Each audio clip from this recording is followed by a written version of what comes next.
2. 1 2 1 2. Let me know if y'all can hear me. Let me know if y'all can hear me. Mic check, mic check. I don't know what's wrong with this thing. It's the second time this has happened.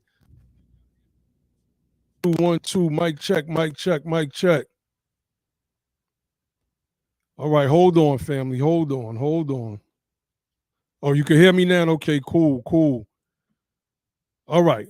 Man, I don't know what's wrong with this thing. Anyway, so make sure y'all hit the like button. It's your brother Naheem, BKA Lord Abbott, aka Mr. Justice Facts. We want to speak about this PPP loan extension that Biden gave the Justice Department to go after people who fraudulently filed, right? Now, the law is the law. At the end of the day, you break the law, you break the law. But we want to talk about. I was reading or listening the audio book.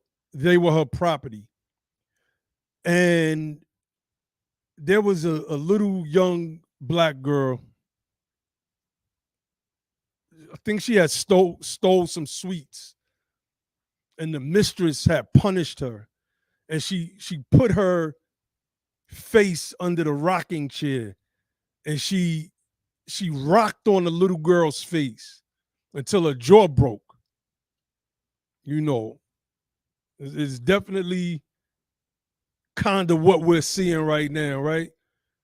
You, as the little girl, you want to taste something sweet, and you keep being deprived of it. And when the opportunity presents itself, well, you go and get you something sweet. So let me see. Let me pull some things up real quick. Make sure y'all hit that like button, family. Make sure y'all share the video out. Or we gonna just get into it a little bit today. I wanna talk about it. I want to go over some of the PPP loan news that's out there. Man, what happened to my document? Anyway, just shout out to everybody that's in the building. Sister Shanna, Sister BB, Engaging Black, B-Man 120, Nick Maynard, Dr. Lily is in the building. I ain't see you on here in a minute. Say it's going to be all the immigrants bragging about setting up fake LLC finesses on Twitter. That has happened. Some of them were, in fact, immigrants, but the majority of the news stories that I've seen, they weren't immigrants. They were a lot of our people. Don't get me wrong. A lot of the immigrants, especially the Nigerians, were involved in some of the more elaborate schemes, and they were the ones on social media bragging, etc. A lot of freedmen, they were just caught up based on what they would go get the loan and then go buy a brand new Charger. Like what? BB said this is why they are hiring all that new personnel for the tax collection agency, and that's right. That's right. Who are they gonna go after? Who is going to suffer the most? Our people. Now you couple that with the fact that they're bringing in a lot of immigrants. We go into the prisons, new people come into the country. How do you compete with that?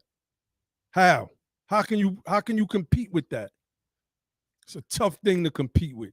So I want to share, because I wanted to touch on this anyway. I want to share this video from Instagram. It was shared on my brother Rashad Singleton's page. I want to share this sister.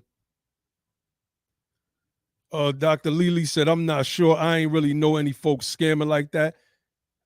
I'm going to pull some stuff up. All right, let me see. I want to see if I could catch this. I told y'all that wire fraud carried about 25 years. They had 5 years to catch up on this wire fraud. They no longer have 5 years, they have 10. So they don't have to be in any particular hurry. Now, if you mess with more than one agency across the board, they're going to notify the other ones, get your house in order. See, When you filled out the application, that was a charge. I want to say that was 2 to 5 years, but it's been a while since I did this video. I'm not doing the research. You got to do it. But wire fraud itself, once you had that money transferred into the bank, it was 25 years. Let me tell you what they're looking for, because they finna flag your account. If you had more than one PPP come to your one address, they're going to flag you. If your income tax returns for your business do not line up with what you told the SBA, they're going to flag you. If you didn't have a business registered when you filled out that application, they're going to flag you. If you purchased anything, if you started a business, if you used that money to fund a new business, they're going to confiscate all of it. The equipment, all of it. If you own anything, get it out your fucking name. Transfer that property. Start looking for a place for your children to go, because the United States is in the business of free labor, and they do not mind sending your ass to the penitentiary. They did it for the specific fact of sending you to the penitentiary, and they will bill more. See, this is federal time. You will not seal these records. You got to be pardoned by the governor or the president. You done fucked up. If you have children who took this loan out, take them to see an attorney, because they're going to need it. If there's any time for a family to get together and take care of this thing right here, it's going to be now. Y'all think that this was something small. This was by design. They have people called forecasters that knew who would take the money and how they would get it. They set you up again. Y'all thought I was blowing smoke up y'all ass. He's signing bills in the law to make sure that they have an extended period of time. He done hired a special prosecutor. They firing people at the Chicago Housing Authority. 6,280 people are about to lose their housing and catch a federal charge. They can wipe their ass on their degrees to the tune of $135 million stolen from the SBA. Right now, currently, they have prosecuted about 1,000 cases, and altogether, it's about $1 billion worth of PPP money. I'm going to say it again. Get your house in order, and whatever money you got in the bank, get that goddamn money out the bank. Transfer that property. So we see, the sister that I've been wanting to do this topic, but that sister just sparked it. I was like, what? I'm going live tonight.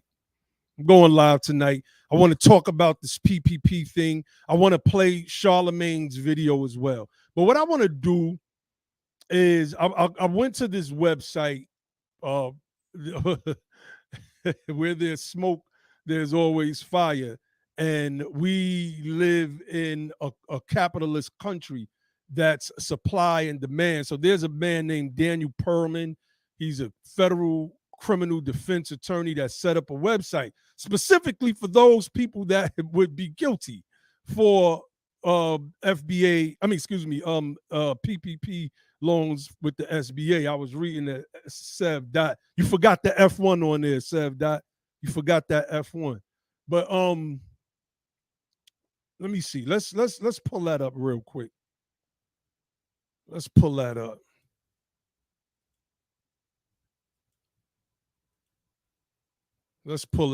Okay. So it says the CARES Act does not contain provisions for criminal enforcement of the Paycheck Protection Program. Rather, the act simply states that PPP loan recipients who fail to satisfy the employee retention and qualified expenses criteria for loan forgiveness must repay the loans at an interest rate of 1%. Thus, the Department of Justice had to rely on pre-existing federal statutes in pursuing charges for PPP loan fraud. The following are some of the federal crimes the DOJ may pursue against individuals suspected of committing PPP fraud and the associated criminal penalties. Bank fraud, 18 U.S.C. subsection 1344. A maximum sentence of 30 years in prison and or up to $1 million in fines. Wire fraud, USC 1343, a fine and or maximum term of imprisonment of 20 years or 30 years plus a maximum fine of $1 million if the violation affects a financial institution or involves any benefit associated with a presidentially declared major disaster or emergency. So basically, this is the big one right here. The banks, the financial institutions where you would go to get the PPP loans approved. Now, the financial, fintech institutions, and I'm going to get into some of that as well. They were approving some loans. You know what? I'm jumping the gun. Let me just finish this. I'm gonna skip mail fraud, making false statements to the SBA or a financial institution, 18 U.S.C. subsection 1014, a term of imprisonment of up to 30 years, a fine of up to $1 million or both. Making false statement, no, that's conspiracy to defraud, conspiracy to defraud the federal government. A fine and or a term of imprisonment of up to 5 years. So I'm gonna put that link in the inbox. So we see some of the penalties involved. Basically, 5 years, $1 million in fines for those people that violate these PPP loans that they gave out, these largely forgivable loans, right? So we see, that's right. God damn, they're coming for people. And that's basically what that sister was breaking down in that video on that Instagram channel. Like, they're coming. Oh, they are. They're coming to get that money. And they knew, that sister said, they have forecasters. They know who's going to get this money, who's going to be doing the scheming and the scamming. They had to have known that it was going to be largely our people that would do this. Now, of course, white institutions did it. I'm not saying it was only us. I'm focusing on us really because of what Charlemagne did and what he said. So I want to play that now.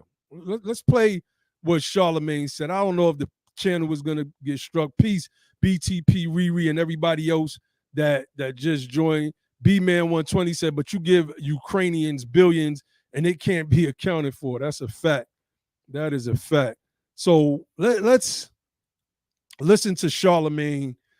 He is, the name of the video is Charlemagne roasts all of the PPP scammers after Biden extends the prosecution bill. So just give me 1 second before I pull that up. All right. Individual who got a fraudulent PPP loan. Let's bring it back. So Donkey of the day for Monday, August 8th goes to every single individual who got a fraudulent PPP loan. Because if you haven't heard, President Biden signed a bill aimed at helping crack down on pandemic relief fund. Oh, what a tangled web we weave when we practice to deceive. All right, there is not one single solitary human I know with good sense who participated in PPP fraud. Why? Because we all knew it was too good to be true. We all knew there was only one place fake LLC Twitter was going to end up, and that's in PPP prison. Okay, PPP period. And that's why a couple of days ago, President Joe Biden signed a pair of bills to assist prosecutors crack down on pandemic relief funds. Let's listen to what he had to say. And today I'm signing 2 bipartisan bills that will give the federal and local prosecutors more time to hold criminals accountable for defrauding the American people during a once-in-a-century pandemic. The American people deserve to know that their tax dollars are being spent as intended. My message to those cheats out there is this: you can't hide. We're going to find you. We're going to make you pay back what you stole and hold you accountable under the law. I'm going to sign them into law as proof of another piece of my economic plan. The belief that in the United States of America, there is nothing beyond our capacity. Nothing when we work together as the United States of America. That's what these bills represent. Y'all know President Biden loved locking black people up, and y'all just helped him.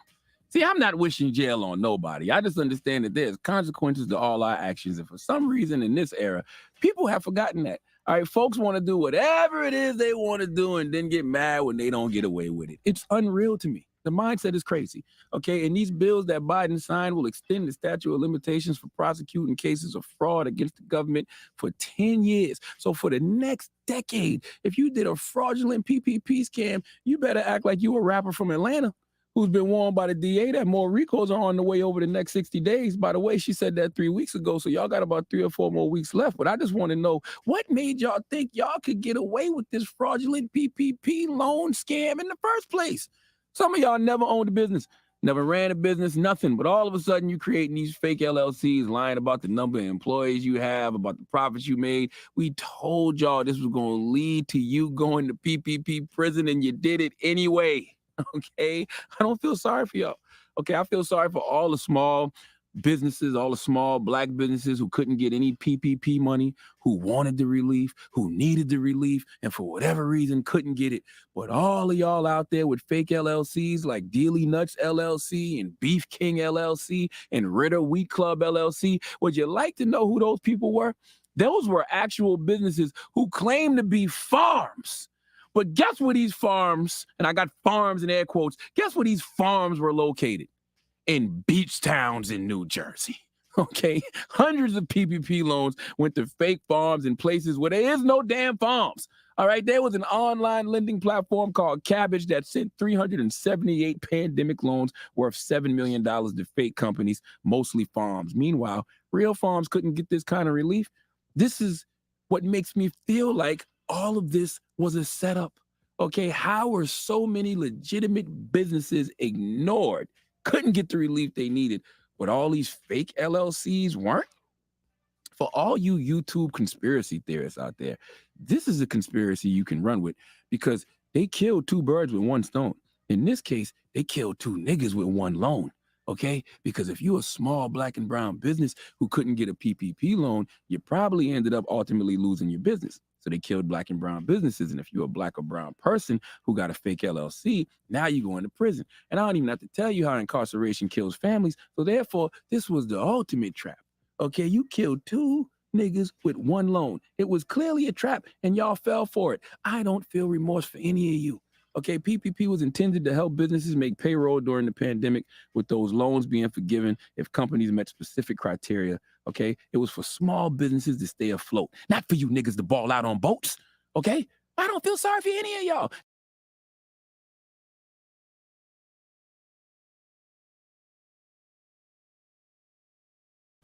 All right, enough of that. Enough of that.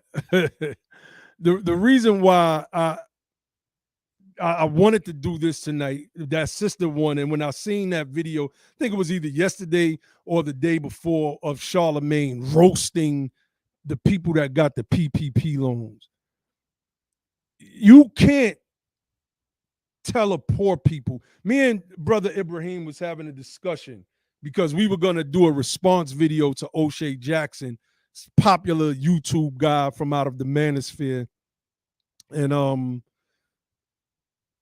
he has a series of videos where he's going at Atlanta, right? And one of the things that Ibrahim was breaking down, he said, of course, there's going to be a lot of crime in a place like Atlanta, where you've lived all of your life and you are watching progress build up around you. You're watching businesses build up around you. You're being priced out of your homes. Everything that you've been trying to legitimately do in your life is basically being taken away from you. And now you're watching these other people come in and live successfully. Of course, you're going to, resort to doing criminality, and you're going to start robbing the people that got the money. That's usually what happens in a society. It doesn't matter what color your skin is. This is one of the things that was written about in the Federalist Papers. It is what it is. It's what the Batman movie, The Joker, was based on. So that's what we see with the PPP loans, and I want to get into some of that, right? Let's get in, because a lot of what Charlemagne was saying was right and exact. The fact that he wanted to roast people is not right and exact. We got to look at our wealth positionality first and foremost and judge things based on that standard.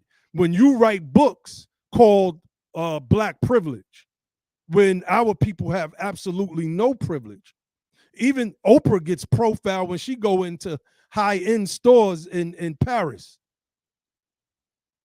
There's no privilege there. There's no privilege there. So let's get into peace to everybody that's just tuning in. Let's get into this. This is from the B2, the business of business.com.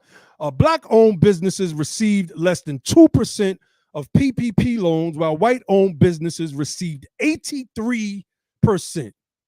What Charlemagne said was right, in the sense that, imagine you have a legitimate business. You couldn't get the loan. And we're gonna get into that. And then these people that have absolutely no business at all were able to get the loan. And now these people are going to be locked up. And the people that had their own businesses are now working in factories somewhere. They can't get back on their feet. They can't get their businesses restarted. This is the price of being a freedman in this country. The badges, incidents, and vestiges of slavery. So let's read. A full list of Paycheck Protection Program recipients released by the Small Business Association on Monday shows that of the 14% of businesses which chose to identify race in their loan application, Black-owned businesses received 1.9% of loans, while white-owned businesses received 83%. These loans are expected to turn to grants, and as such represent a transfer of wealth from the U.S. Treasury to the recipients. PPP is exacerbating the wealth gap.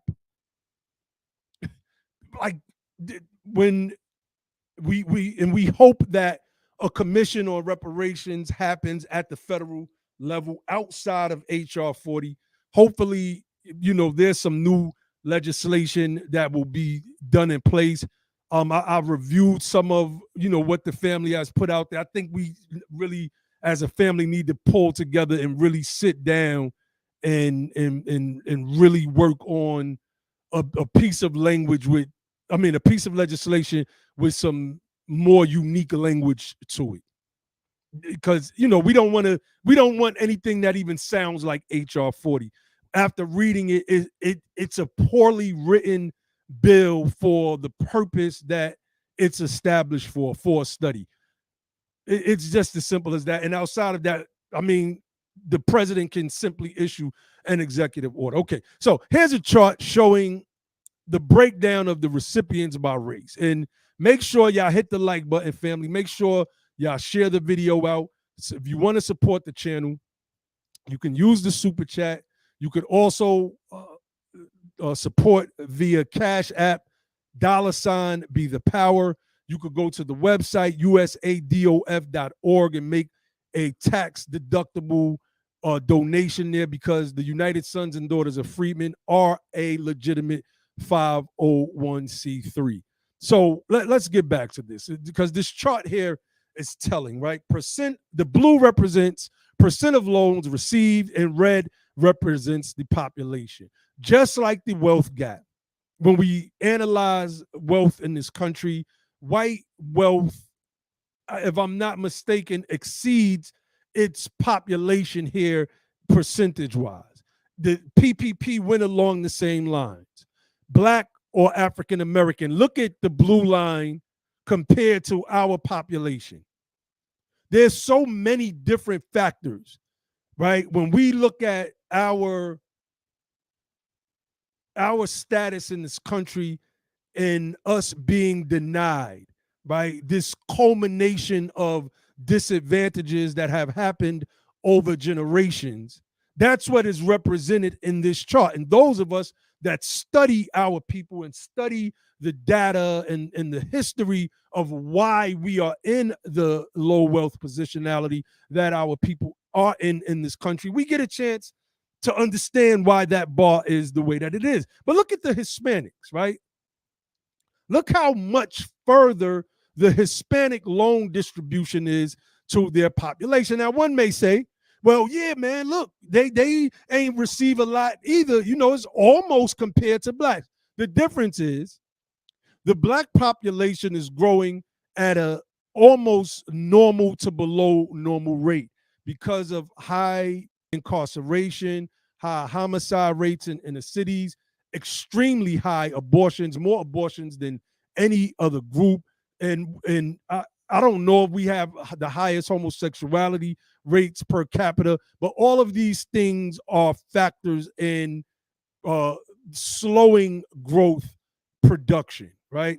Hispanics, on the other hand, they are adding to their population every single year by tens of thousands because of the open borders in the South. So that's why that number looks like that.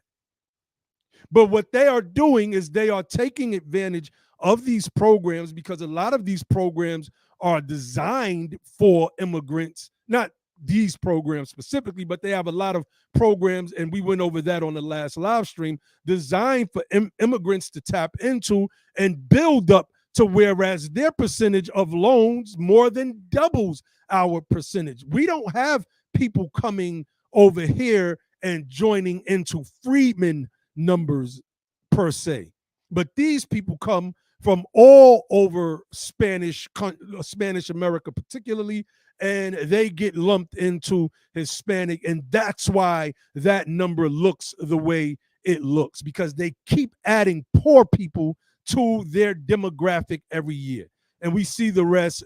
Of course, Asians received more funding than their population as well. And you know, they give a breakdown by the numbers, loan count, percent of loans received, population. So we see that whites are 76% of the population. They receive 83% or 78,782 loans. And then we see our people, we only receive 1,827% of the loans, which represents 2%. In so far as when we count up our percentage of the population, 13% is concerned. Hispanics receive 6,201%. 201 loans at a rate of 7%, and their population is 19%. They're dwarfing us, family. And by the end of this stream, I'm going to talk about, you know, what we need to do, and it's the same thing that I always say. That I always say. Peace to everybody that's good. That's in the chat. Somebody said I can hear you now. That's good. Rule trackers. Vince Jefferson, I see you. Nick Maynard. Peace. All right, so I'll just put that link in the chat. Let's run through some of this. I want to go through this, and I've pulled this up on the channel before. We got to have these discussions. We have to put this information out there because our people need to know that we're at war, and we've been at war.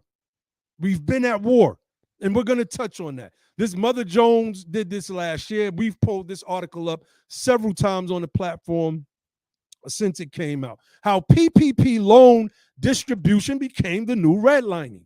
And investigation finds rampant racial disparities in pandemic aid distribution. And it's so funny they got this cartoon going at Tyson at the side of this thing. Tyson was one of the chicken plants, if my memory serves me correctly, that left their doors open during COVID. Black people were dropping like flies. These people were betting over and under, the execs, how many people would live or die. So they deserve every bit of this cartoon that's at the side. But it says the coronavirus is rapidly developing news story. So some of the content in this article may be out of date. This wasn't there when we first started reading it, so I'll just get into it. Right? It says a new investigation Reveal, which analyzed the distribution of more than 5 million PPP loans, found that the program was plagued with widespread racial disparities. The findings show a persistence of the type of structural racism exemplified by the racial covenants and redlining policies of the 20th century that has long prevented, we can't stand that term, communities of color from thriving, because Hispanics are obviously thriving. Just say our people, just say black people. And of course, we're going to narrow that down and say Freedmen. Reveal found, for example, that in the quote-unquote vast majority of major metropolitan regions, businesses in majority white neighborhoods were approved for loans at much higher rates than those in majority Latino, Black, or Asian ones. And we just showed the stats. Like adding Asian ones is a lie, according to the statistics. And I just put that link in the chat. This is how they have to keep this people of color BIPOC coalition thing moving so that the Democrats could try to keep their grip on political power, tie the 40-something million Black folks in the Freedmen, who are the second largest ethnic group in this country with other groups, make Hispanics one group and make them seem like they are the largest racial group when they're not. They are a series of different ethnic groups, with the largest group being Hispanics, and their population is around 36 million. I mean, come on. Anyway, so let me see. Where do I want to? Okay, it says the first batch of loans totaling $349 billion went out last spring, days after Congress passed the CARES Act. But amid the hasty rollout, a lack of federal guidance meant that, as Reveal put it, quote, any obstacle, such as missing paperwork or a lack of an existing relationship with the bank, risked leaving a business last in line. In early April, Malik Muhammad, the owner of a Los Angeles bookstore specializing in African-American literature, notice how they use the people of color stuff, right? Reached out to Wells Fargo, a bank that, quote, effectively starved communities of color of PPP money. No, they just starved Black people of PPP money. Reveal reports. Muhammad heard nothing about his loan request for weeks. In early June, he received a form letter. Quote, we cannot confirm that all applications will be submitted and processed by the SBA before the funds are depleted, and we anticipate that demand will exceed available funding, end quote. He never received any follow-up communication from Wells Fargo, though he later managed to get a small loan from Square. That's a fintech, and I'm going to get into that on, man, do I got that pulled up? I don't have that pulled up. All right, well, I'll get into that. But I know, he says, I know we're not big business, but we deserve the call. Like, at least call us and let us know that y'all are not going to do this, give us this loan. I'm trying to read and talk at the same time. So let me see. It says, Reveal had reported back in April 2020 that the owners of small businesses in Republican states without stay-at-home orders were more likely to have gotten PPP loans than those in Democratic states, where COVID hit hard first. In December, the New York Times and Washington Post both reported that the majority of PPP money had flowed to big businesses, including dozens of national chains and many publicly traded. The same month when Congress passed its second COVID relief package, the legislation included bipartisan provisions that helped all PPP recipients, but was most beneficial for the companies with the biggest loans, etc. The botched rollout of a program supposedly intended to help small businesses and their employees have proved devastating for many, particularly Black owners, who are far more likely to be sole proprietors. Reveal cites a study by the Federal Reserve Bank of New York, which found that from February through April 2020, the number of active businesses plummeted by 22%, but the number of Black and Latino businesses dropped by 41% and 32%. I want them to take Latino out. I just want to know what the number of how the Black businesses fell, because the Latino businesses in the city where I'm at, they stayed open during COVID, while I watched Black businesses fail and they had to repurpose themselves. They sold one business, it was like a rib shack. He sold his business to a brother that runs a barbershop out here. You see, so I want them to remove, and we got Brother Ibrahim on, I want them to remove the Latino element. We need to see what our people are, how our people are faring with these loans, and Josh is on, with these loans, and how these numbers are panning out for us. Brother Ibrahim, go ahead, bro. Jump in on there.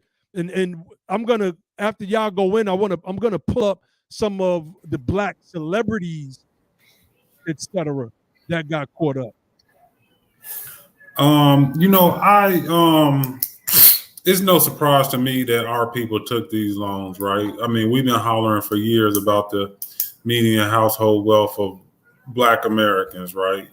1,700, right? Give or take a few, right? Probably down because of, what COVID did, right? It exacerbated the little, it just basically destroyed the little wealth that we already had. And the government owes us, right? The government owes us a lot. They owe us a lot, right? So when they go and they put this money in front of us, and a lot of people fail for,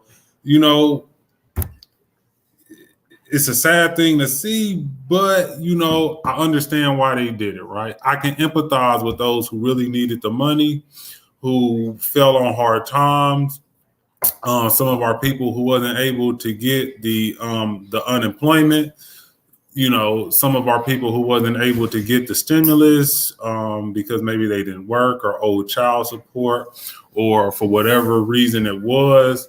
And you just see the government giving out, billions and billions of dollars to corporations, right? Because if you remember, the first loans went to big industry. And, we're just sitting there starving.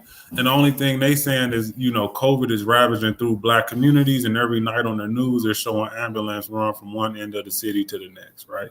And I'm not even going to lie. When it first came across my desk, I'm like, oh, man, they giving out money. And I hear people is getting this money and how easy it is to get the money. And I thought about it. I looked into it and I said, hey, I could use $10,000. And then somebody said, yeah, but you can't do it through the business. You got to put your social security number down. And I said, hold up.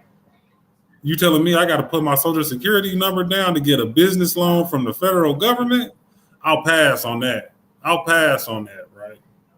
Because I knew what was about to come. Look, I'm going to pass on that. You sometimes when you're applying for a business loan, you use your social security, but that's as a guarantor, right?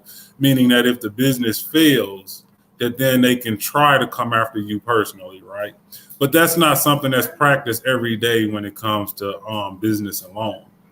All right.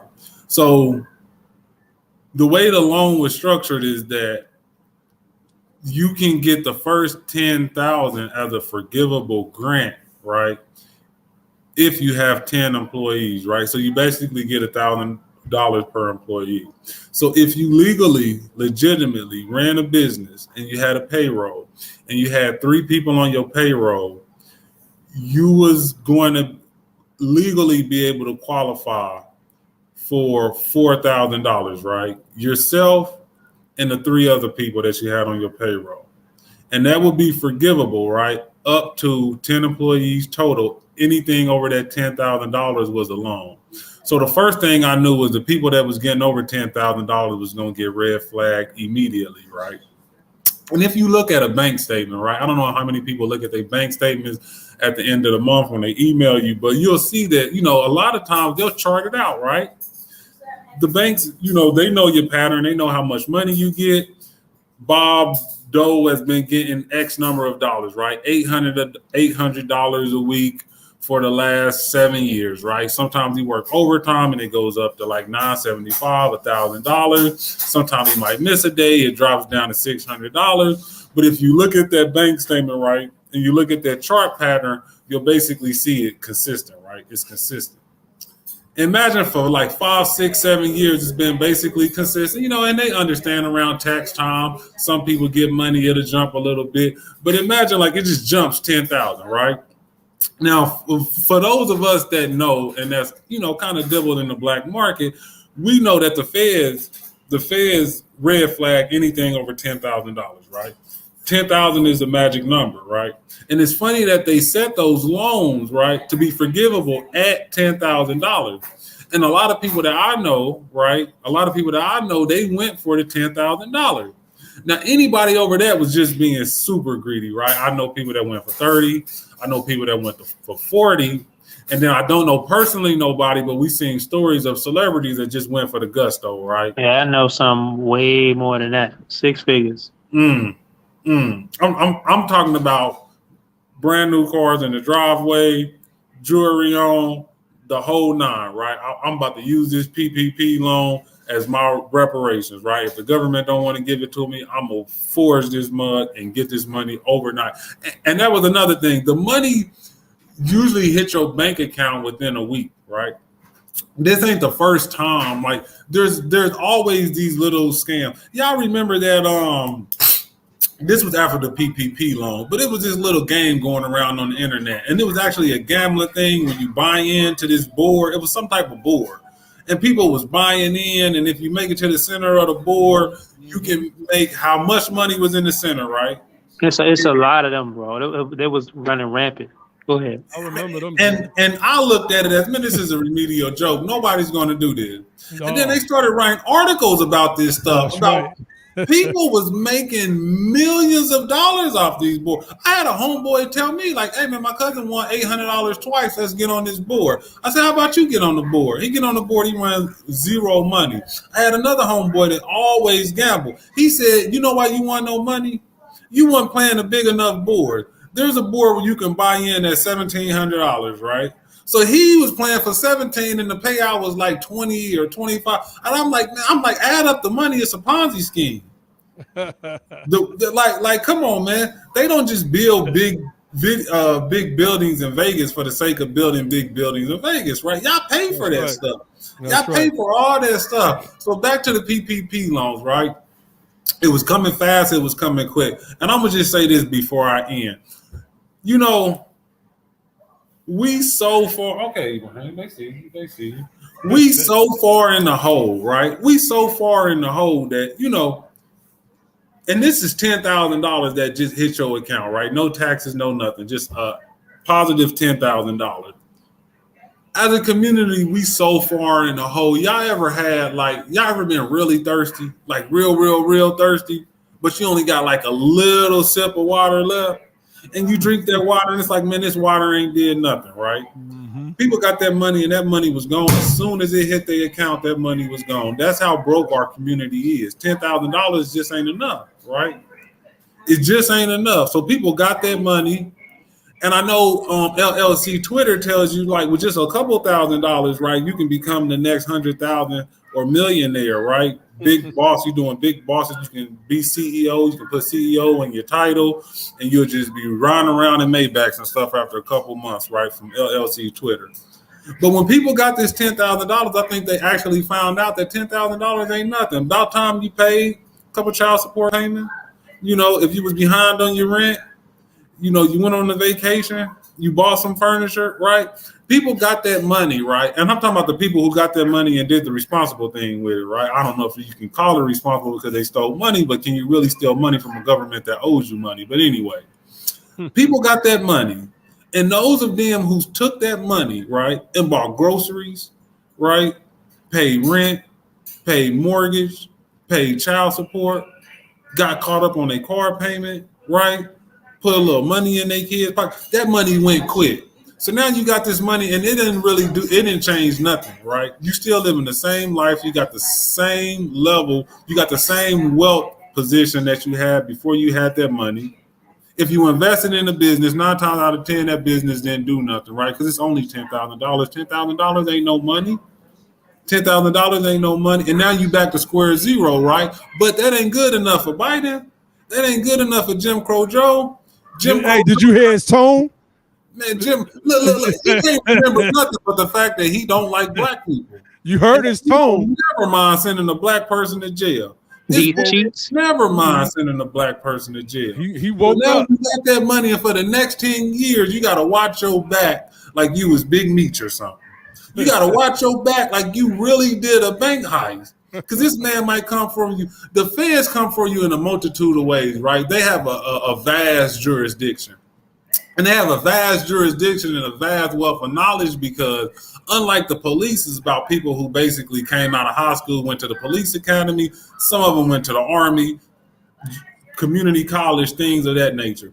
The difference with the feds is the feds got professionals who was professionals because before they came federal agent.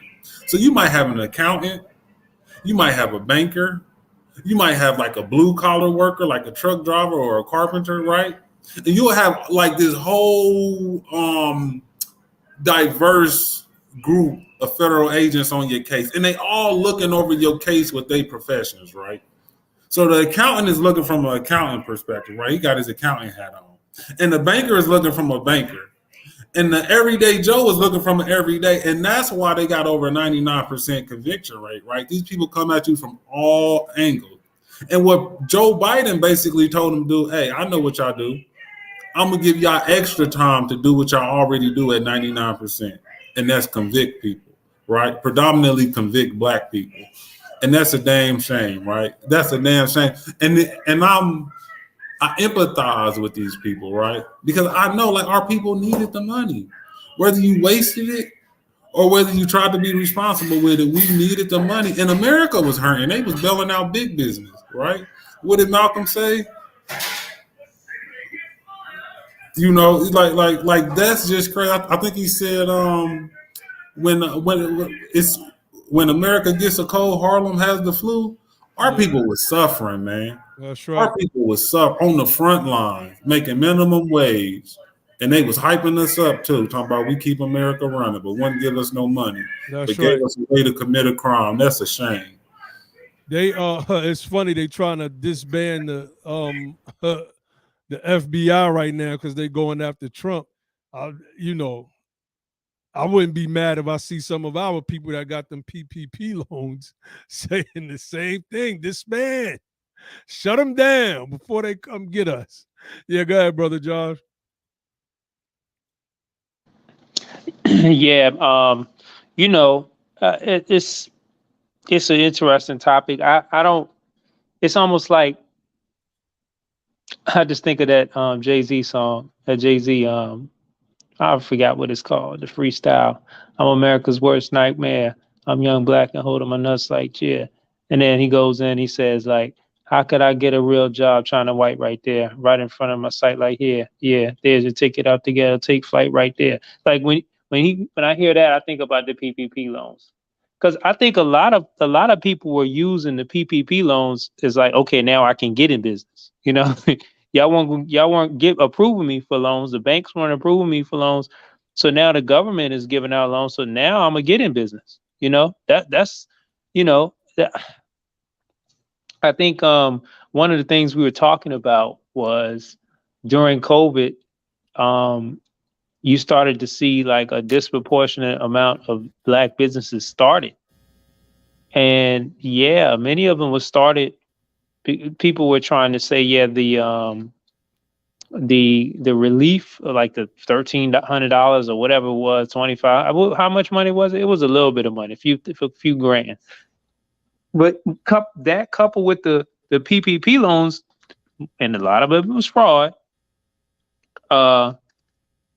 You see a disproportionate amount of black business. So I guess what that shows is like the lack of the malinvestment in our community and the investment elsewhere is a real problem.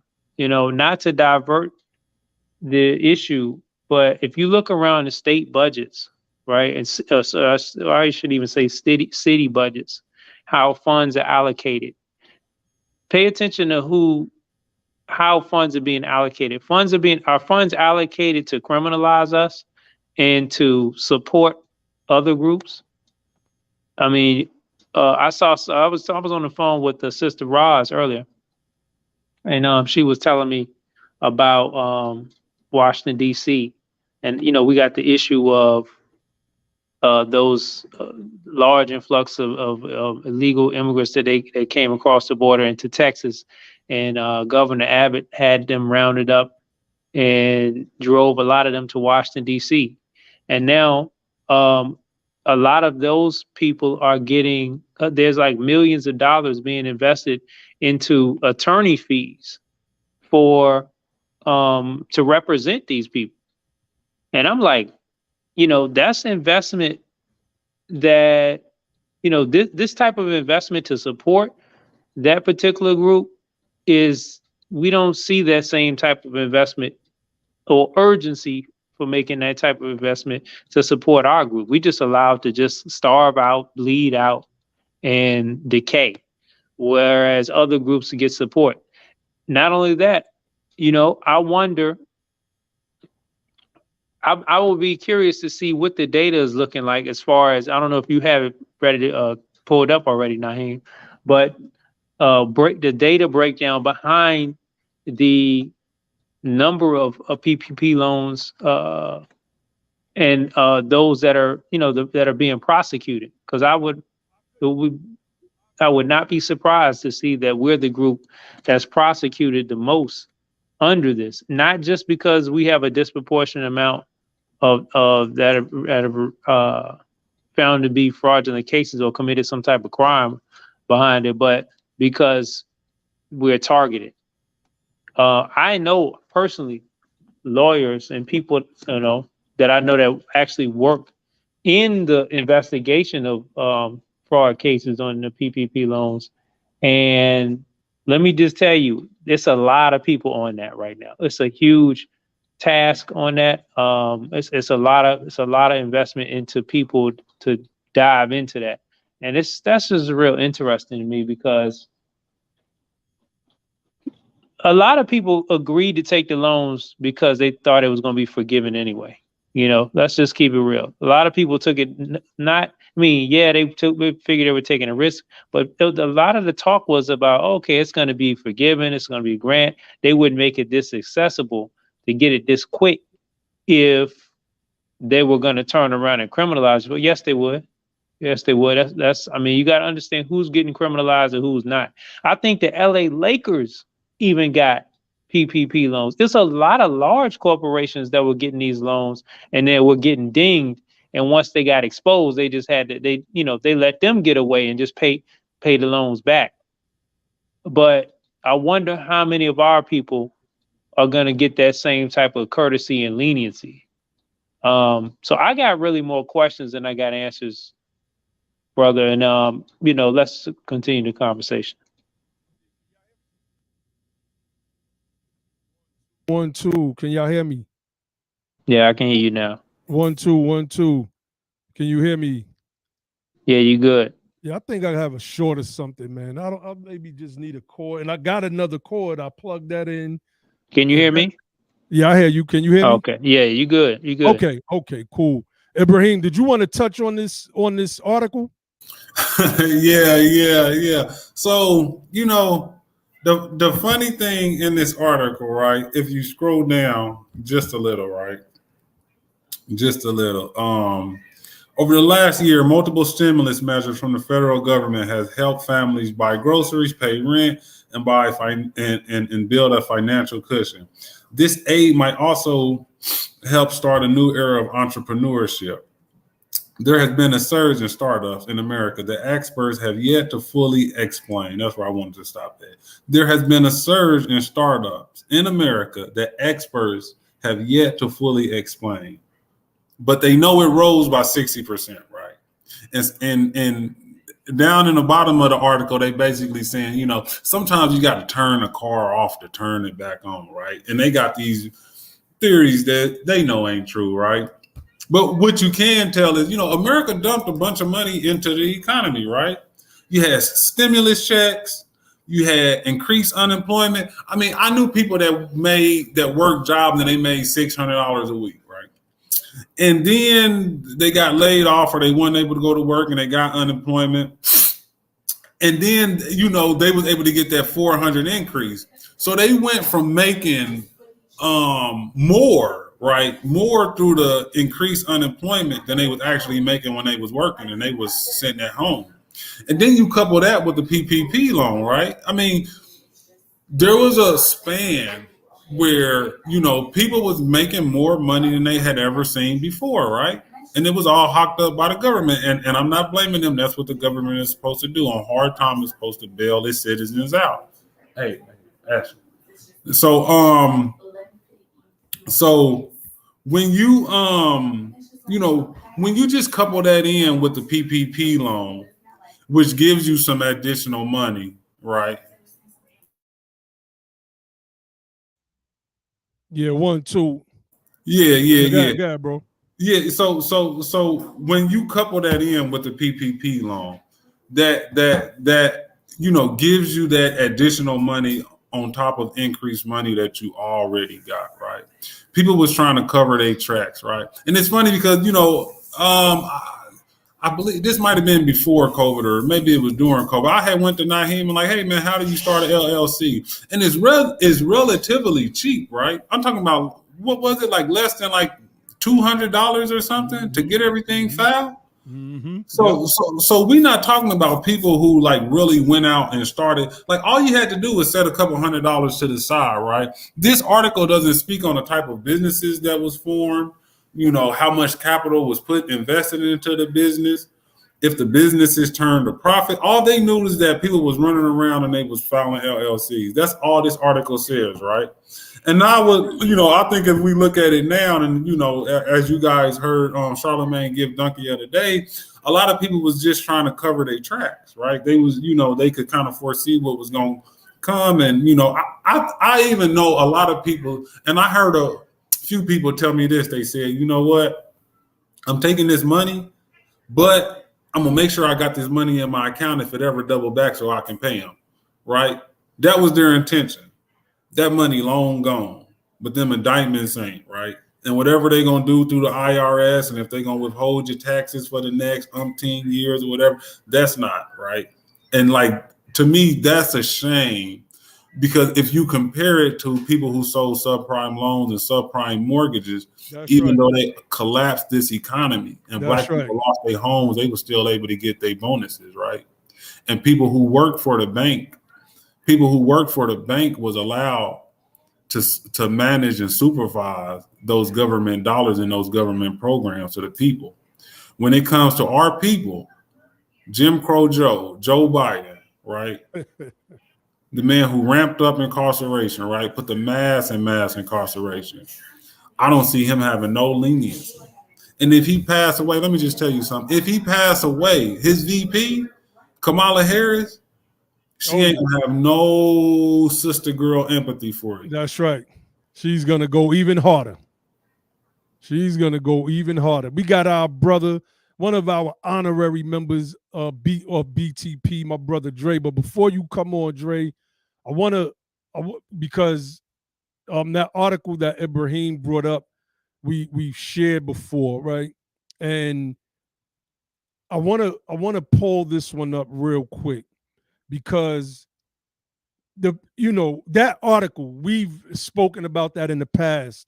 It helped, along with the reparations experiment in Stockton, California, to an extent, helped dispel this idea that if black people get money, we're just going to blow it all on, just the majority of us are going to blow it all on cars and all of these different, things, right?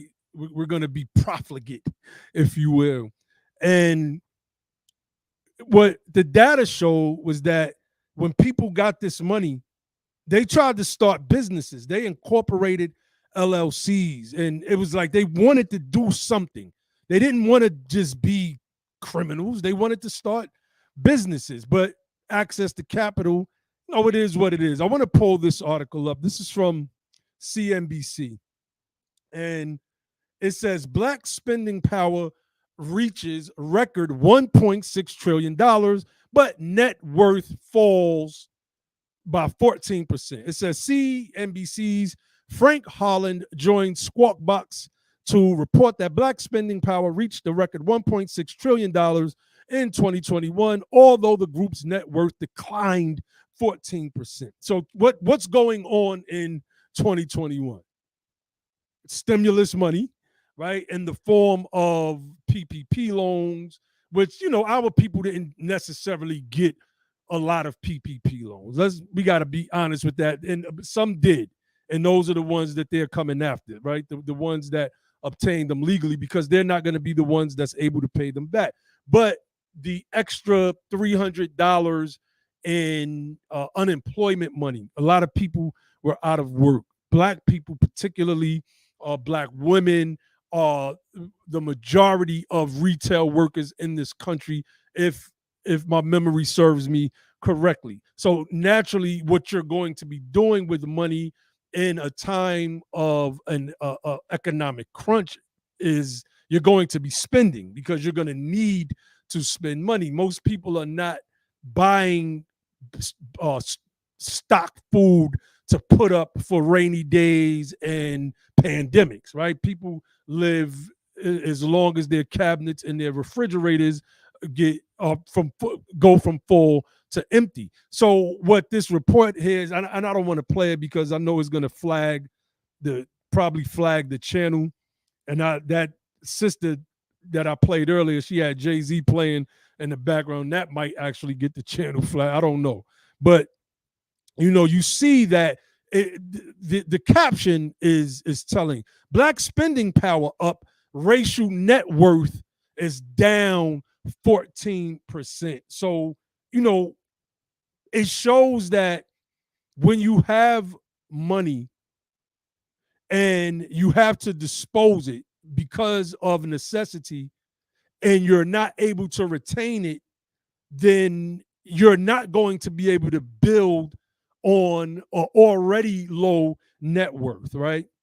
And for those people that didn't get unemployment assistance because they already had money, that had to spend out of their savings, they maybe had to liquidate some assets, etc. That's probably what we're seeing reflected in this 14% dip of the quote unquote racial net worth in 2021. So this thing is very layered. Brother Naheem, let me say something on this headline right here. All right, You go ahead, know, bro. I've never seen people talk about white spending power or Asian spending power, Latino spending power. It's only That's right. black spending power. So in other words, to spend is to be a consumer, and of course you're not a producer. So it's basically that we only exist to be measured by how much we can spend to consume something that somebody else produces. And the whole phrase of spending power, it doesn't. And the reason why that's tied to the net worth falling is because these two things are not related. Like, if the cost of housing, if the cost of food, if the cost of fuel and transportation and communication and all these other costs are going up, yeah, you might, let's say wages go up a little bit, but that's not accounting for the vastly disproportionate amount of that expenses have gone up. So and living costs have gone up, and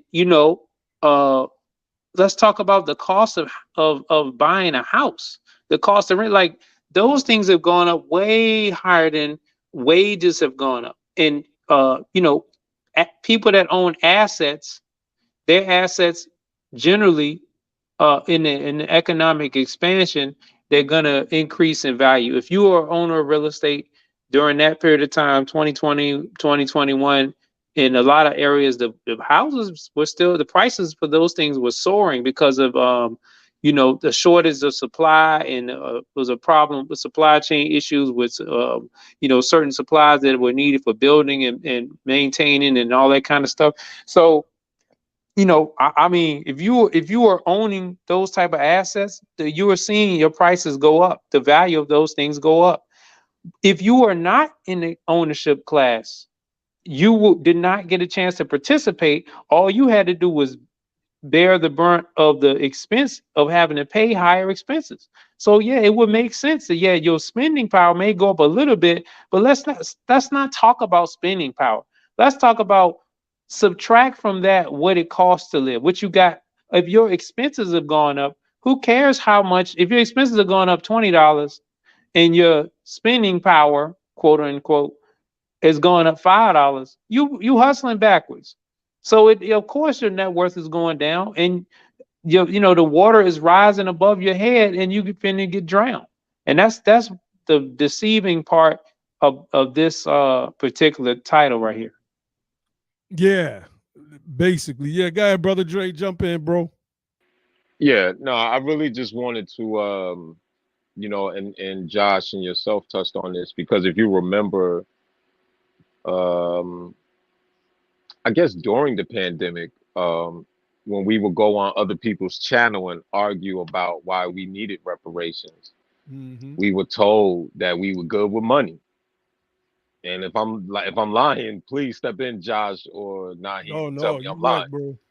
Right? We would have to argue tooth and nail with them every day. Oh, we don't really need money, right? But as soon as they put money on the table, we grabbed it, That's right. right? And That's right.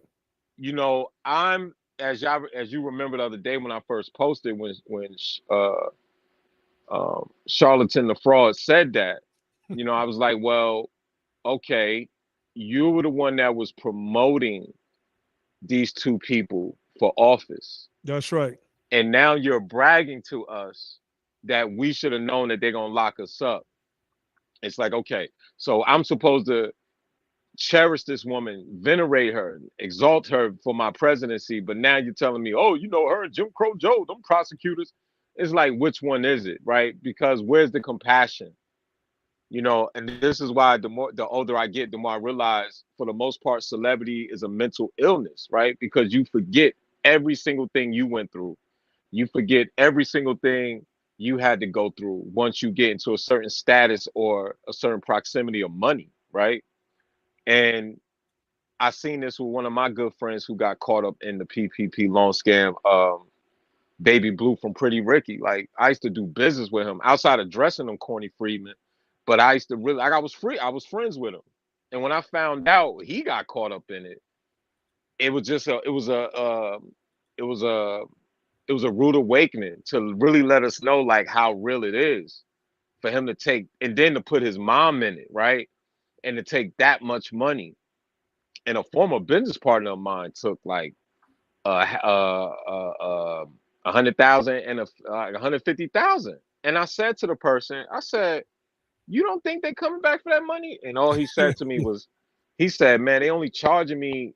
I think he said like less than 1% interest. I said, but even with less than 1% interest, they're gonna come for that money, right? Like they're coming, you know. And I haven't spoken to him about it, you know, because I really don't want to know the truth if they coming after Mm-hmm. that person or not, right? But we have to understand like this is like our position. And I'm gonna be honest with anyone that's watching or anyone's on the panel.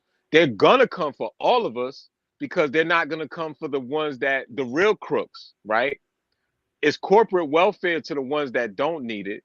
And then the ones that took it like us, who they consider the bottom feeders, of course, we're the ones they're gonna sweep up the kitchen floor with, right? They could care less about their people because those people are usually their lobbyists.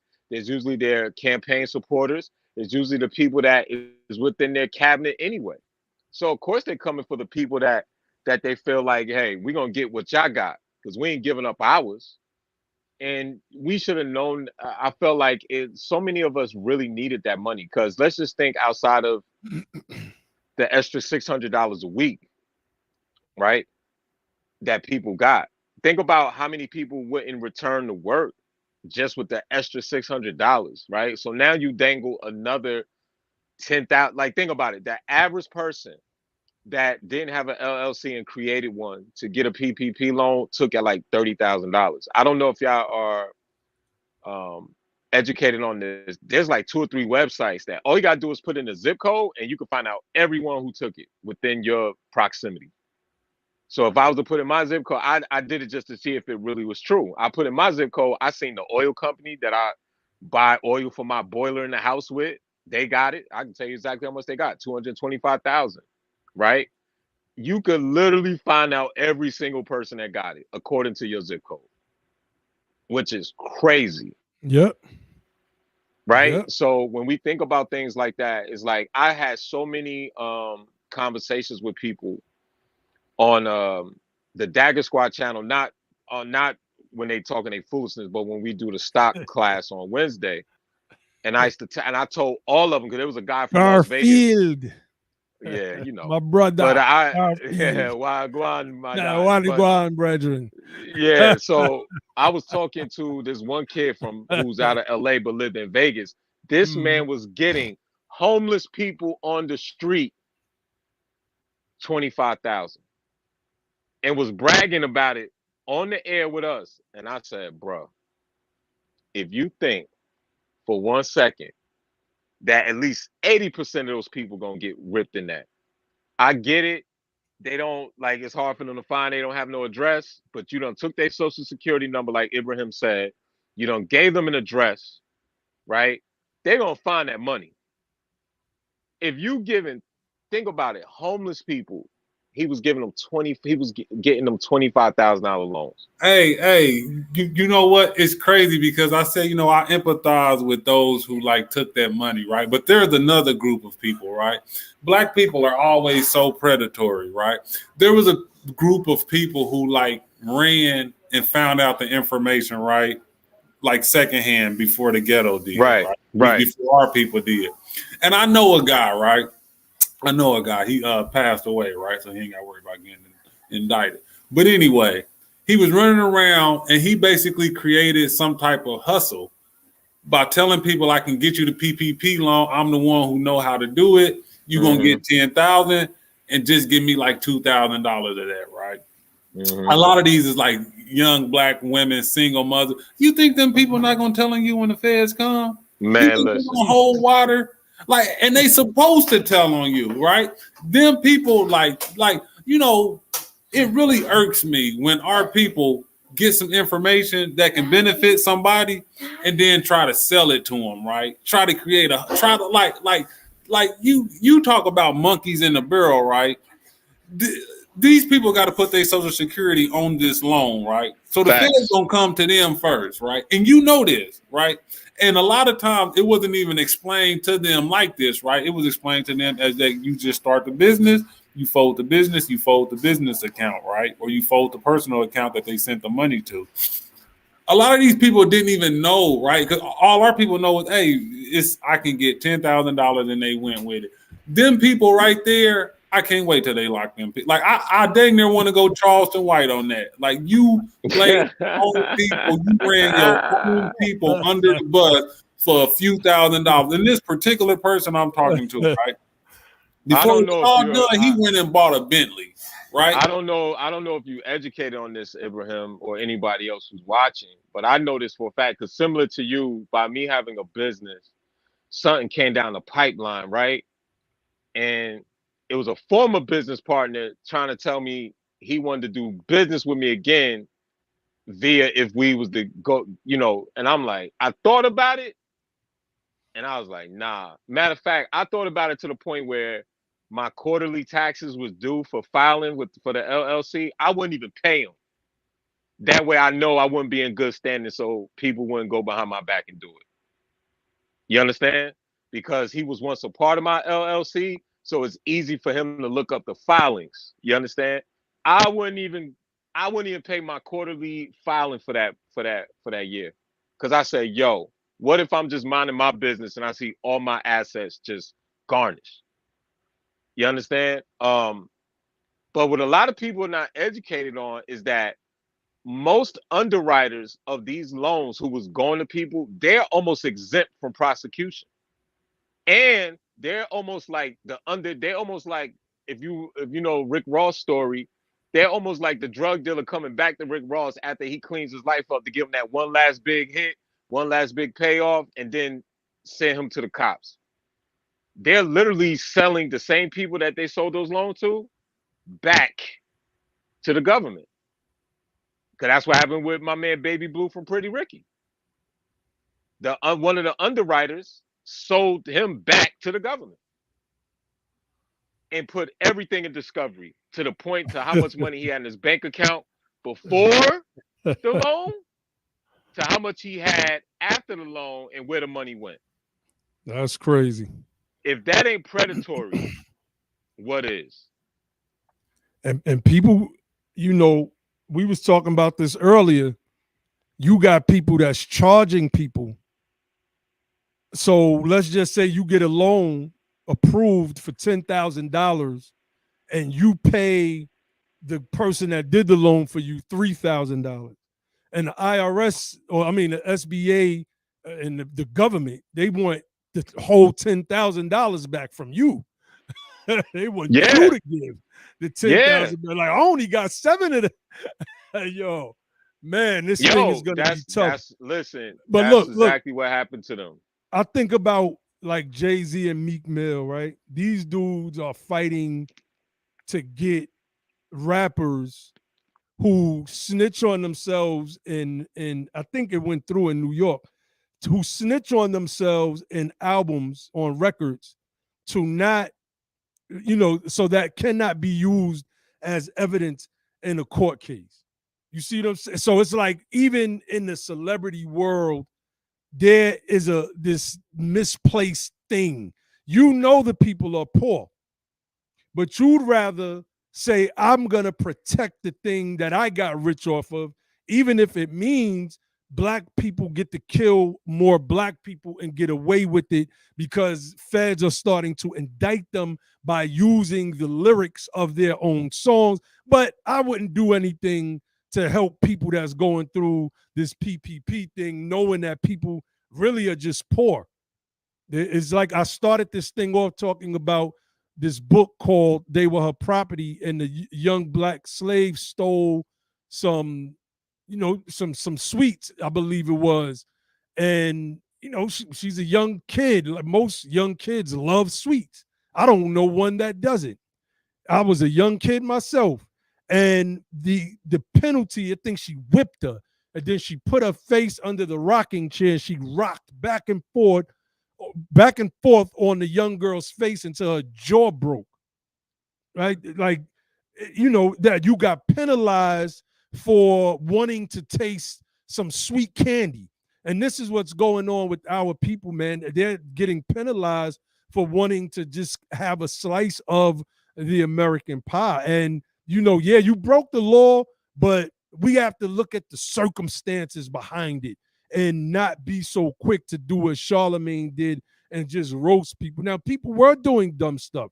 They were going out there flossing. Ibrahim was about to tell us about somebody that brought a Bentley. You know what I'm saying? Like, they're going out there. I seen the stories. We had the sister in there earlier, Dr. Lily, saying that it wasn't our people. And I had pulled this joint up. It was, there was some Nigerians especially that got caught. But I mean, you look at this, several celebrities among 19 indicted on PPP fraud charges totaling $3 million in Georgia. And it shows that this became a target for scammers. And, they're showing some of the names. And a lot of these people are freedmen, like it's crazy. I've seen hairstylists, women that owned hair salons that did PPP loans, went crazy, brought chargers and a whole bunch of other stuff. These car dealerships, they went right and alerted, like, you just went and cashed out $66K on a charger with the Hemi. Nah, Facts. come on, you're going crazy. Of course, these people, especially if their white folks, are sitting at, behind the counter at these dealerships, like, nah, like Rico eating that banana and belly. I'm gonna have to drop a dime. I'm gonna have to drop a dime on these niggas. Yo, they were playing with house money. Yeah, Lord Abba, they were playing with house money. Analogy. I underwrite you and take 10% of what I underwrite you, and then when the government knock on my door, be like, yo, you better go get that Freedman. That's right. That's right. And then we get the money. Look, I just think, more than, obviously we understand we need transformative politics, and we understand. But like, one thing I always tell you on the phone, Abba, the one thing I learned, let me not say learn. The one thing I'll say learn. The one thing I've learned from being in our so-called conscious community is that 98% of them ain't got no money, and 98% don't know what the fuck they're talking about. Part of my language. Because what happens is, when you look at the fact that Polite was selling PPP loan fraud classes. That's right. He was selling the classes. That's right. And then let's look at it like this. A person who doesn't have an LLC who doesn't have a functioning website, who you can't look up on any registry and find a business on, is going to tell you how to open up a business and get money.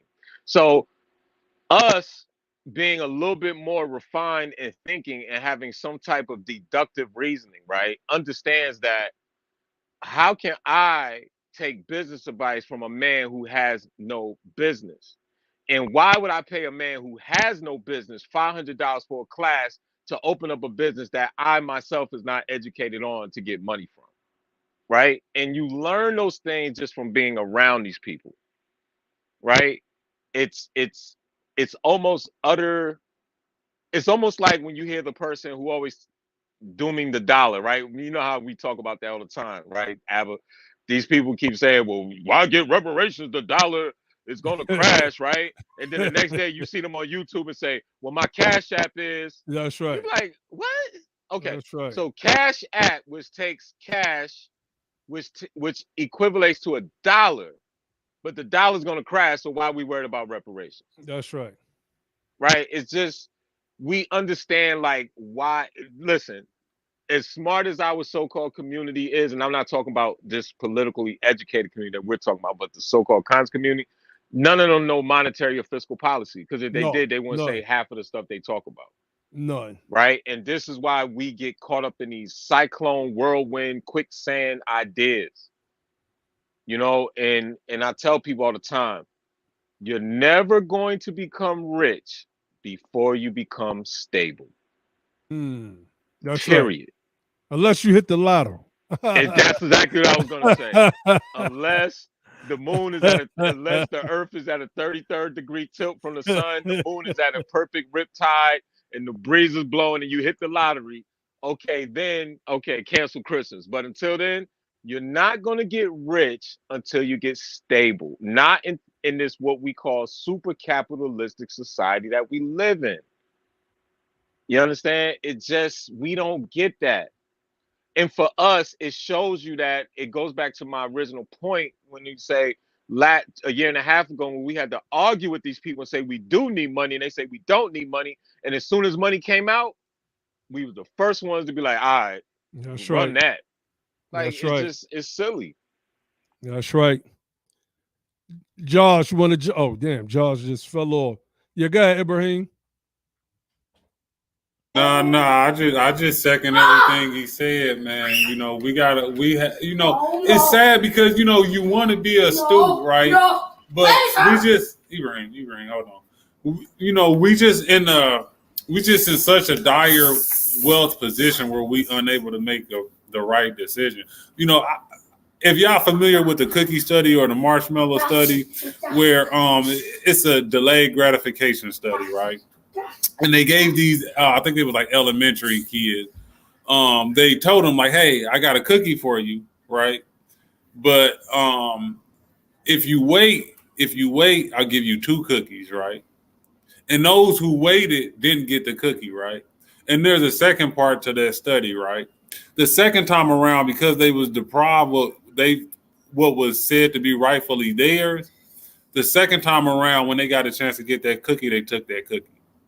And that's kind of how our community is. We've been deprived of so many things that were supposed to be ours, right? I mean, like the data is just sickening when you look at Black life, right? Even when something happens to us, right, and we file lawsuits, we get less money, right? I mean, like the obvious thing now is because of all of the police killings. When you look at the police killings, Black people get the least, right? I believe in Milwaukee when that Damon lady was killed, right? Like she got millions of dollars right off back. It wasn't no haggling like Korean Gaines in Baltimore where they award you this and then the judge come back and say, no, that's too much, right? We just always get less. So anytime you able to get something, you just take it, right? Well, like we just generation after generation after generation of being deprived. And we just, you know, we haven't built the wherewithal to be able to like endure, right? And that's because we are struggling and we're dying, we're underemployed, we're unemployed. You know, COVID hit us, we was uninsured, we was underinsured, right? And it's leaving us with these big old bills. And like Naheem has said, we was liquidating our assets, selling off our assets, just trying to get some type of money to be able to sustain. we didn't know when the end was going to come. And to be honest, it's not came yet, right? We're still suffering from the remnants of COVID, right? You got inflation, you got monkeypox, you got all this other stuff coming, and we just like out here, right? And what does Biden do? Biden goes and says, you know what? I'm not going to back the black farmers, right? I'm not going to give them support. What I'm going to do is prosecute those who took PPP loans, right? I'm going to let the black farmers drown, right? That was legitimate. That's where the government should have stepped in and shored that up. I'm going to do what I'm known to do, right? I'm going to make Strom Thurmond proud. I'm going to make my Confederate friends proud, right? I'm going to make the first black president, ain't that what they call Bill Clinton? I'm going to make him proud, right? I'm going to do everything that Hillary Clinton couldn't get in office and did, right? And I'm going to do it because y'all voted me. And this is what I meant when I said y'all had my back, I got y'all back. In the jail. I'm sending y'all back to jail. Back to jail. Back to Make jail. America look. It's crazy, man. Hey, yo, Biden should say, I made America great again. That's right. That's all he did. But Ibrahim and Naheem, I think, I said this before Biden got elected. Obama's campaigns both years showed the black / Freedmen or Freedmen / Black Americans naivete to policy, platform, and really understanding a political undergirding. But Biden's and Harris showed that we, not all of us, obviously us under the sound of our voice and watching, but if you put 10 of us in a room, 7 of us are silly. Like, think about the buffoonery you saw in the Harris and Biden campaign. We will be here for 4 hours talking about the blatant disrespect that they gave Freedmen while campaigning, and we still turned out for them, which is just like unimaginable. Never in a presidency have you seen someone report that a woman's wearing Timberlands. What does that got to do with your son eating? Never in a presidency did we have to see an Indian woman, and I'm saying she's not black because she's not, and I'm tired of even the ones that's supposed to be politically educated call it, like, stop saying that. Never have you seen an Indian woman be on a marching band line doing the nay with them, as that has something to do with us. Hey, you know what? Not only were we not appalled, some of us was inspired. That's my point. That's exactly my point. It showed how silly, right? How could you vote for a woman who gives you the sob story, say, well, we know there was slavery and, redlining, but I'm not going to do nothing specifically for black people. She said it in your face. That's and right. It was just like, sister girl magic, right? No. Then you had a man who technically, no, I'm not saying technically. Then you had a Biden who literally did not even kind of like apologize or show any remorse for his actions, and then told you, if you don't vote for me, you're not black. And then in that private meeting after he get elected, what did he say to them? I got Trump out of office. Shut up. I did what you wanted me to do. Like, how do you even begin to rationalize what just took place? Right? And the only reason why these two fools will be out of office is because white folks are suffering on that, a lot of financial distress under these two as well, right? You understand, people, everybody else vote with their pocketbook and their best interest. We the only ones waiting to see who's gonna have Timberlands on and doing the nay, and who's gonna ski wee, and who's gonna go on versus and say, hey sis, listen, Kamala Harris went and called Monica, Brandy, and sis if she showed up at their family reunion.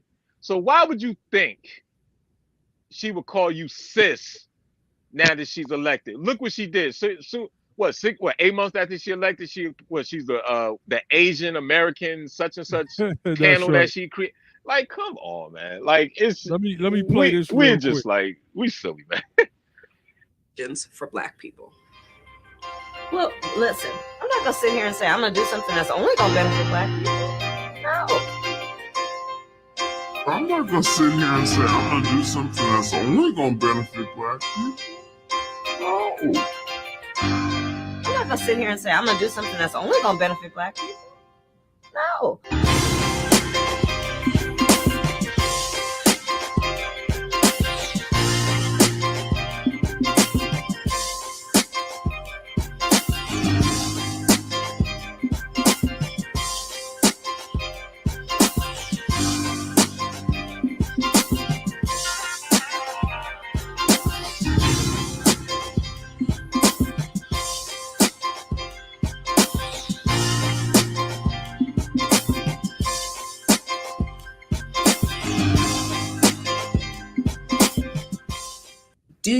So, you know, I just wanted to play that, man, because we need to keep that fresh. We need to keep that fresh. And y'all already know I'm supporting Don't Vote Blue for 2022. You already know, man. Facts, I'm man. on the Facts. campaign. I'm about to put that link in the inbox, trying to get some billboards and a whole bunch of stuff put up. We really want the Democrats to face a political consequence this November, and we also want them to face a political consequence in 2024, but it starts with us galvanizing around the idea to not vote blue in 2022. They keep trying to scare us, talking about, yeah, but the racists. Well, the racists are still doing their jobs. We just did a whole hour and a half showing how PPP loans were denied black businesses. But if you was just a regular Joe Schmo, or you were able to get PPP loans, and now they're coming to arrest you for it. That's what you call racism. Still at work. It's still at work. Charlemagne pushed this piece of crap under the guise that Kamala was black. And so we should just vote for these people. People was hungry. They needed money. And y'all thought crime bill, Jim Crow, Joe Biden was going to go easy on y'all because y'all put him in office? Come on. They put the drugs in the black neighborhoods.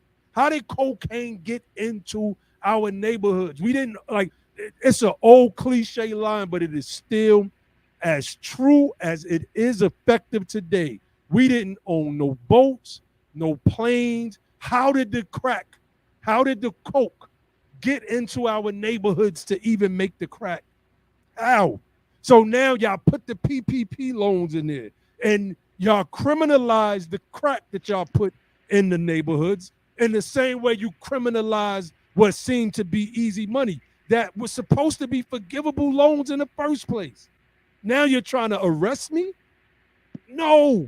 And when I say me, I don't mean me, because I didn't file for no PPP loans. I'm not stupid. I know how this country works, but it's regardless of the fact, and it's like race. They gave us black and Negro as racial classifications.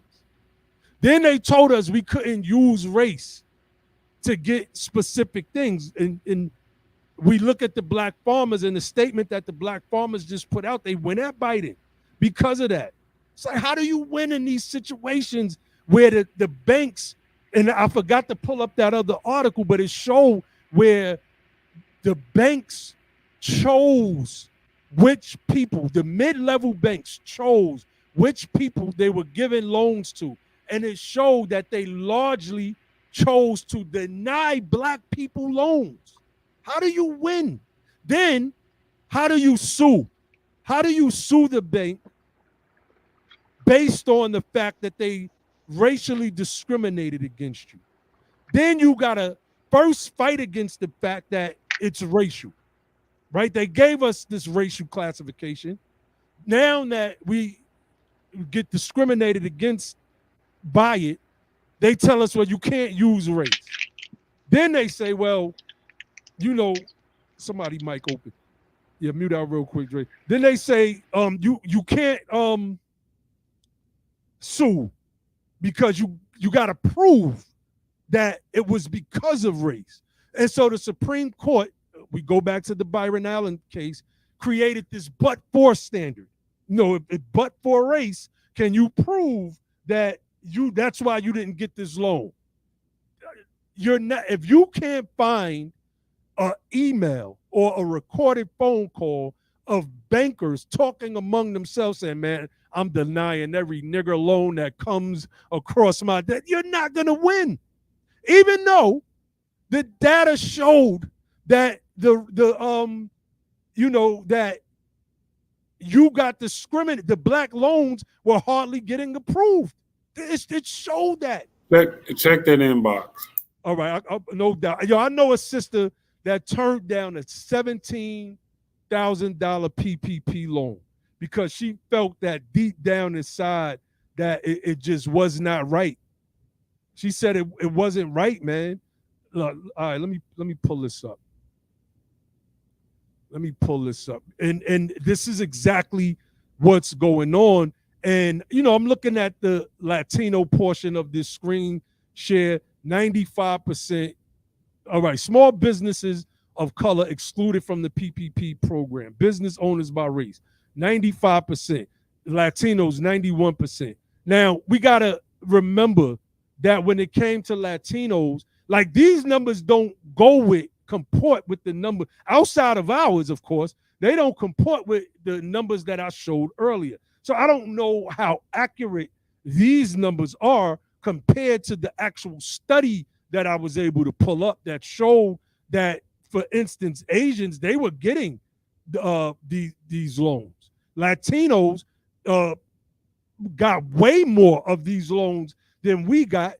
So, and you add the fact that a lot of Hispanics, Latinos, they coming over here every year, poor people. So they're dragging down what is successes only when it comes to statistics, right? So if you stopped immigration for 10 years and then you came back and you did a study over 10 years and you watched Latino wealth in their growth, income, assets, all of these different things, and you keep Hispanics as one group, one racial group, you're going to see exponential growth. They're going to be comparable to Asians in this country. But if you keep adding tens of thousands of poor Hispanics into this country, these numbers are going to be skewed. And it's going to look as if Latinos are just not cutting it in this country. Like, we got to push back against that. There's people that don't want us to talk about immigration and the policies that are hurting. And we got to talk about this stuff, family. We have to. We have to. So let me stop sharing that. Ibrahim seemed to have fallen off. But, I was saying I know a sister that turned down a $17,500 PPP loan. She called me. She was like, nah. Somebody I grew up with, she was like, it just didn't feel right. I just didn't want to get caught up. And, in my mind, I'm thinking, of course, my street mind is saying, I would have flipped that 17K, had some extra bread in my pocket just in case right? Because you can't help but to think that when you grew up that way. And then I said, yeah, you did the right thing, sis. You did the right thing, man. And we got to look at it, man. This country is moving closer and closer to a civil war. And we are political footballs that are just being kicked around. And those of us that are not the football, we're Charlie Brown. For those of you who are familiar with the Charlie Brown cartoon, the Thanksgiving special, where Lucy, she gets the football. And every year she tells Charlie Brown, hey, come kick the football. I'm gonna let you kick the football. And Charlie Brown, he said, I'm not doing it. Nope, you do this to me every year. And every time you pull the football and I mess my back up. No, I'm not gonna do it to you this time, Charlie Brown, I promise. Charlie Brown walks back and he's saying to himself, I must be the stupidest person. You can pull this skit up on YouTube right now. Charlie Brown, Lucy football skit. He runs back and he says, I'm going to kick this football. And he runs up and he goes to kick the football and Lucy just pulls the football away and Charlie Brown goes flying up in the air, lands on his back. That's what we are. Every election cycle, we are Charlie Brown going to kick the political football, not realizing we are the political football. And those of us that have some legs to do some political work, they eventually just fold into what the mainstream Democrats want to do anyway. Because our presence on the right is damn near null, although I'm starting to see a lot of the black conservatives step up and go at a lot of the racism and racist in that party. Y'all know my thing. My theory is I want to push them out of the Republican Party, because that's our original party in this country, back into the Democratic Party where they come from. Because we ain't got no wins in the Democratic Party anyway. I'd rather the racists just go back into that party and leave us to our own devices in the party that was our party during Reconstruction. You know, it's like, what happens if this civil war breaks out and it's the right against the left? The left is largely, you know, outside of Antifa, I mean, it's largely like gay LGBTQ people. You know, some of these people are, you know, just soft. They're not fighters like that. They'll go protest and hold up some signs and whack you with a stick maybe. But when it comes down to war, they're not trained. They're not training like these right-wing militias are at all. What are you going to do? And whose side is law enforcement going to be on? Most of law enforcement is aligned with white supremacist groups. You know, most of these groups are aligned right with, most of law enforcement is aligned with these groups. Posse Comitatus, this racist law, I believe, is going to come back and bite this country in the ass, because you can't deploy troops in this country. You just can't, according to Posse Comitatus. They made so many concessions to white supremacy that they don't even believe that the FBI should be raiding Trump's home. They're ready to disband the FBI. Go get the niggers. Go get the black people. Go get them. Leave our beloved right-wing Trump alone. Leave him alone. This is from that legacy of what's called the slave laws, when they were able to get away with everything. There was a shootout today with a man in Ohio at an FBI field office. The cops shot the dude down.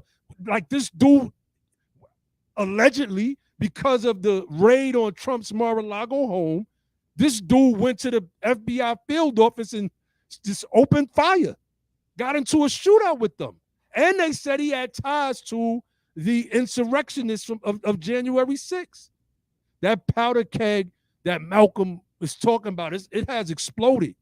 And what we are witnessing is a slow-moving blast radius that's going to hit every portion, northwest, east, and south of this country. It's going to engulf us in the next few years. And what will we do when the time comes? Because they locking us up for PPP loans that they said was forgivable, regardless if the people have obtained them by illegal means. You said these were forgivable loans. Now, again, the law is the law, and they made no provisions when they passed these acts on how enforcement was going to take place. We sitting ducks, fam. You got to think, in the places where we have low populations. You know, I think about the family out there in California, Sister Connie, holding those protests. You know, it's like 5-6 brothers showing up. What happens when 50 essays go up there in front of Power 106 for all? I mean, what are you gonna do? You're outnumbered. Y'all already know what my solution is. Always, it's time for us to get back to the South. It's time for us to get back to the South. That's where our numbers are greatest at. That's where we can start to build politically. We must think along those lines. Josh uses the analogy of the open fist. Like, when you're fighting somebody, you're not going to use your open hands. You're going to bulge your fist up. Right now, we are trying to slap box against people that are punching us with not just closed fists, but if you remember, I think it's the old Bloodsport movies where the dude, you had to wrap your hands and dip them in glass at the Kumite. I think that was the Bloodsport. Like we getting boxed and punched in our face with people that have their hands wrapped, dipped in glass.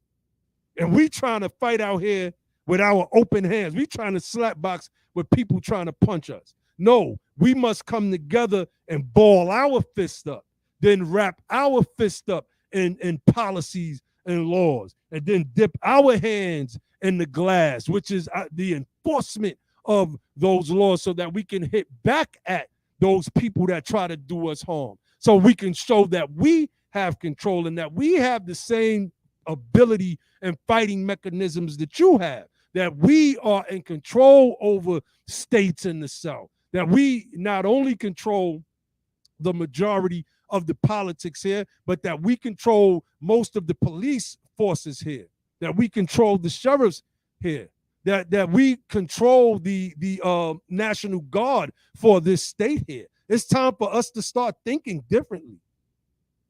We have to. We are being outnumbered and outgunned in this country. 30 years from now, Hispanic numbers will have doubled ours. They are collectively 19% of the population, and we are 13%. And their numbers are just growing by the year. Ours grow according to how many babies we have, and we lead the country in abortion rates every year, homicide rates per capita. Incarceration rates per capita. How do we win? How do we win 30 years from now? The Asian American numbers will have surpassed ours. The model minority. We have to start thinking that way, family. It's just as simple as that. So, we about to close it out, Brother Dre. Did you have anything else that you wanted to say before we got up out of here, brother? No, I was just gonna say, I pretty much agree with everything what you just said in that soliloquy. I feel like I think it goes back to what I said around about the wintertime of last year. I was like, yo, we just gotta have more compassion for each other and understand our position. Just because I'm doing well, if I'm doing well and you're not, that means we're not doing well, because I have to understand the position that I'm in comparison to yours, and I have to find a way to support you any way I can, vice versa, right? We have so many people that's dangerous in our community because they galvanize us for all the wrong things, and then when we need them, you can't find them, you can't contact them, they don't, and that's one of our biggest issues, right? Because even though we don't ask for Charlemagne, he's in the public eye. Even though we don't ask for certain people that are in the public eye, they make these statements, right? And it makes our job that much harder. When this man called her his black superhero, when he had her on his show that time, his own show, and he interviewed her about the student loan thing, and he said, "When are you going to be our black superhero?" I don't really think we understand how dangerous that term is to give to her, meaning Kamala, right? And when we look at everything we've gone through in the this presidency that we are currently in, what gain from this? Outside of the knowledge of where we went wrong, what did we gain materially? And the answer is nothing. We regressed. We're gonna have so many of us freedmen, brothers and sisters, being attacked now for those loans. Inflation is killing. And I just think now, if anything, we have to be a little bit more savvy, refined in our approach to our politics, because if not, I'm telling you, we will crumble under the elephant's foot. And that's it. Indeed. So, fam, man, make sure if you didn't hit the like button, you hit the like button. We're going to wind this thing down. We wanted to get on here and talk about the PPP loans. I really didn't like what Charlemagne said on the Breakfast Club, roasting those people that's about to get arrested for that's not a time to roast.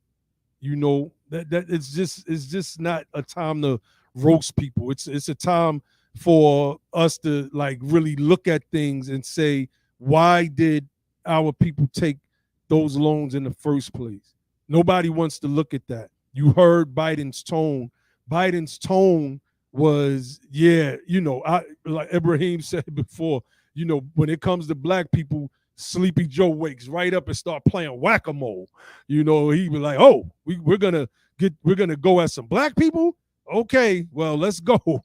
I'm about to sign this extension to make sure that you get all of these guys. Get every last one of them. And that's what they're gonna do. That's what they're gonna do. They're gonna go after our people hard. Because the other people that committed fraud, they're gonna be able to repay the loan and possibly not receive any jail time. You give a person the opportunity to eat food that they wasn't supposed to eat, and they got a refrigerator and cabinet and pantry full of food, and the penalty is put back what was on that plate, or else I'm going to take you to jail. Well, you got a pantry full of food, refrigerator and cabinets full of food. You gonna whip up there? Yeah, I got that. I'm put that right back on that plate. I'm good. We good? All right, cool. Boom. You take a people that barely have food in their pantries, refrigerators, and cabinets, and they eat the food off the plate, and they're told, put that food back on that plate or else you're going to jail. What are they gonna do? What are they're gonna have to go to jail. And this is what's being set up right now by the Biden administration. Of course, I'm not absolving anybody for taking those PPP loans. I'm not doing that. But I sympathize because I understand the plight of my people. And I'm not going to sit here and just go in on them knowing the state and condition of our people in this country. That's, you know, they're going to eat off a plate where they see food. It's just as simple as that. It's as simple as that. So, you know, Ibrahim said Biden is going to be dead and his policies is still going to be locking Negroes up. That's his legacy. Facts. So let me get up out of here, family. You already know the motto of the platform, which is don't just fight the power, become the power, and then and only then will you have the power to make a change. And with that, I say peace.